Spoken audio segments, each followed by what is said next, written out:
Well, hello, you little cutie pies, you, and welcome to the show. Today is Friday, October 3rd, 2025. My name is Lenny, and we've got a wonderful episode of Arrow Nicely News in store for you.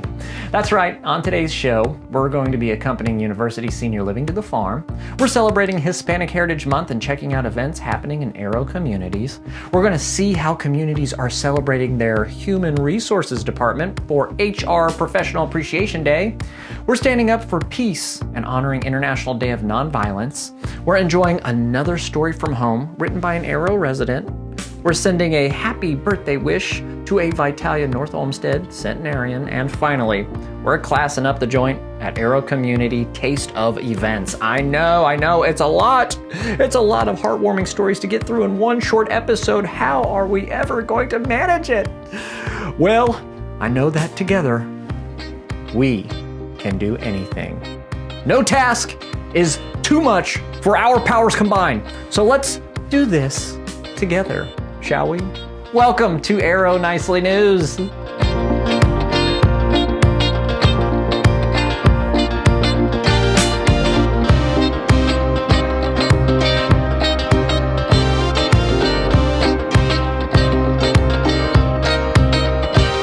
Well, to kick things off today, we'd like to send a very happy birthday wish to Mary out of VITALIA North Olmsted. The community celebrated Mary turning 102 as they held an enchanting Alice in Wonderland event. There was delicious food, drinks, and Mary was crowned the Queen of Hearts. And don't worry, Mary was quite the benevolent and kind monarch. The happiest of birthday wishes to you, Mary, from all of us here at Arrow Nicely News. Next up, we're popping on over to University Senior Living in Ann Arbor, Michigan to accompany residents to Jenny's farm. Residents enjoyed some fresh donuts and crisp cider as they pet and fed adorable goats. They saw some majestic equine. Oh, look, there they are enjoying the shade back there. And of course, they took a thrilling hayride. It was the perfect way to say goodbye to the dog days of summer and welcome the brisk whimsy of autumn. Residents had a wonderful time enjoying the homemade refreshments and charming animals. A big thank you to Jenny's Farm for having them. Hispanic Heritage Month spans from September 15th through October 15th and is a celebration of all the amazing contributions that Hispanic people and culture have given to the people of the United States of America. Well, to celebrate, the communities have been having educational events and making amazing food from many different Spanish-speaking countries in Latin America. The Westbury Senior Living had a gorgeous display about countries in the Western Hemisphere that speak Spanish and had wines from some of those countries for residents to enjoy. The culinary team also prepared delicious pozole, chicken enchiladas, carnitas, and tres leches for a muy delicioso dinner. Meanwhile, the Township Senior Living had Spanish rice from Honduras, Mexican enchiladas from Mexico, beef and potato tamales from El Salvador, and Cuban-style salsa. There's also delicious margaritas and amazing music for dancing. Then over at the Rushwood Senior Living, residents learned about Latin American musical instruments made from wood, goat hide, bamboo, gourds, clay, and even llama toenails. They also tied on their aprons and made Nicaraguan picos, which are pastries made from dough, queso fresco, and sugar. The Rushwood also welcomed Raíces de mi Tierra Ballet Folklórico, a traditional Mexican folk dance troupe, to perform for the residents. They put on a rousing and beautiful show for residents featuring dances from different areas of Mexico, and the residents, of course, had an amazing time enjoying the espectáculo. This is just a small sampling of the wonderful Hispanic heritage celebrations happening around Arrow communities, so be sure to check out your local community's Facebook page so you don't miss out on the fun and culture. Things are happening through October 15th, so keep an eye out.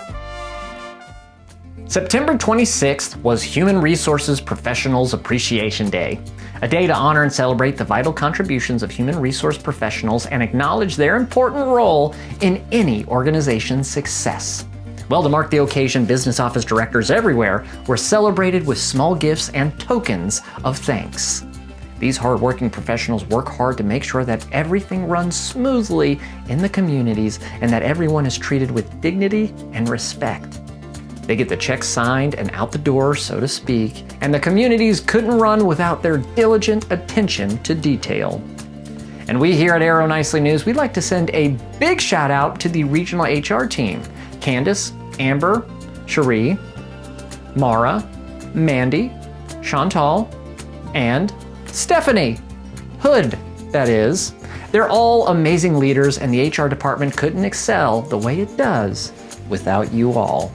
A huge thank you and salute to all of our HR professionals out there. Now guys, if you are looking for an invaluable human resource, just look in the mirror. International Day of Nonviolence is celebrated every year on October 2nd, the birthday of Mahatma Gandhi, leader of the Indian independence movement and pioneer of the philosophy and strategy of nonviolence. The day is an occasion to disseminate the message of nonviolence, including through education and public awareness.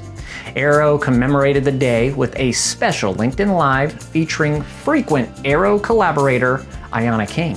Ayanna is the founder and CEO of Maximum Communications, a consulting agency where she helps build diverse, inclusive, and equitable workplaces. Ayanna also spoke with Arrow resident Ram of the Fremont Senior Living in a bystander intervention conversation, where they discussed Arrow's 4 I's of bystander intervention. And communities use these valuable resources to hold educational events for residents. After all, discrimination, prejudice, and violence, they don't care about age, and Arrow is dedicated to ensuring our communities are safe, welcoming places for all. These resources are available on Arrow's LinkedIn and YouTube pages, so be sure to check it out so that you can be prepared to be an upstander rather than a bystander should the situation ever arise. Well, and now I'd like to turn things over to Charlie Johnson, who has a resident-written story from home to share with us today. So take it away, Charlie. Hello, friends. I'm good old Charlie, and welcome to Stories from Home. Jean Graeff, a resident of the Wellington Senior Living in Liberty, Missouri, shared some of her school memories. 9 schools in 5 states didn't seem unusual to me until I started college and was surrounded by kids who went to one school together for 12 years. It was many years later I really gave thought to my school years. I first recalled how each year it became more difficult to be the newbie. In writing this, I first thought of the hardships. My dad was an employee of the Federal Prison Service, and we lived on prison reservations. There were no kids my age, and what parent wants their child to share overnights near guards in towers carrying high-powered rifles? Things took a spectacular turn in the 7th grade when my dad became director of education at a juvenile institution in Englewood, Colorado. There were no towers, no barbed wire, and employees had kids my age who shared visits. Life seemed normal. A box supper was fun to recall. Although Mom's menu was more gourmet than the rural school fare, her silver paper, huge bow, and fresh flowers garnered great attention. The box was sold to the 8th grade quarterback for the highest price of the night. Now, much time passed before Mom told me that Ted's parents insisted he buy it because it had to contain specialties. I bet he would have enjoyed fried pies and chicken more than crustless sandwiches filled with exotic cheese and salami. The 9th year was the most difficult. It was the only year I was in private-only girls' school. My parents realized it had become more difficult for me to adjust to new schools and thought this would eliminate the hardship of adjusting to a big school. Wrong. My clothes were not trendy. I had clunky braces and large, thick glasses and knew nothing about boys, which was all the girls talked about. They shared social time with a boys' school, and until the end of the year, I was not invited. As it was happening, I didn't realize how enriching my experiences were.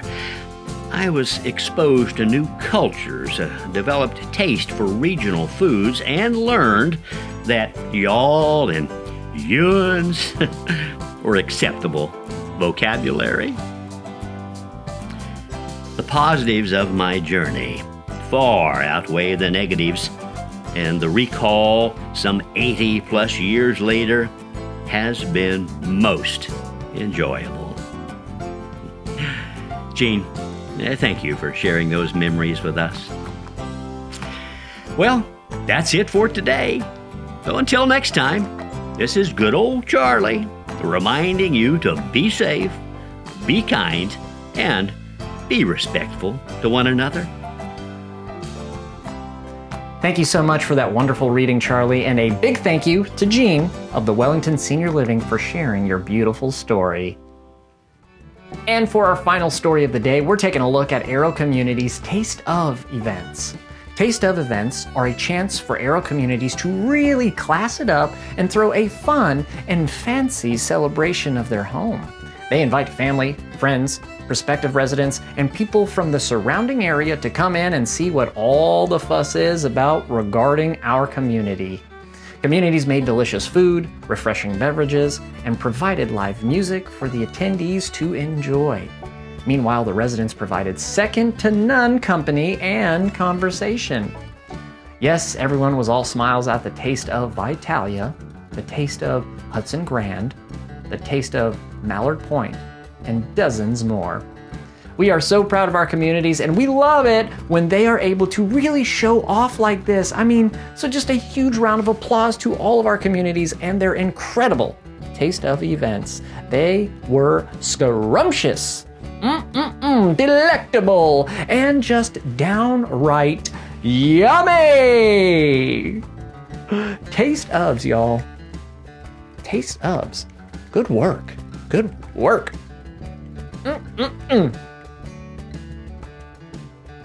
Well, and that will do it for this episode of Arrow Nicely News. We made it, y'all. We had a truckload of stories to get through today, and somehow, some way, we did it.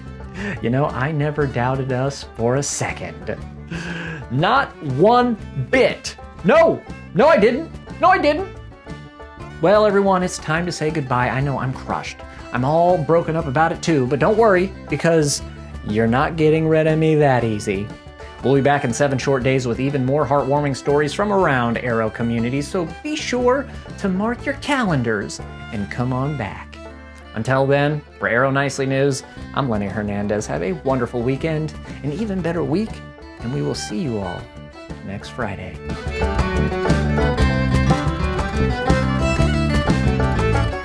Woo! Great episode, y'all. Great episode. Great episode, yes. Great episode to you. Great episode to you. Great episode to you.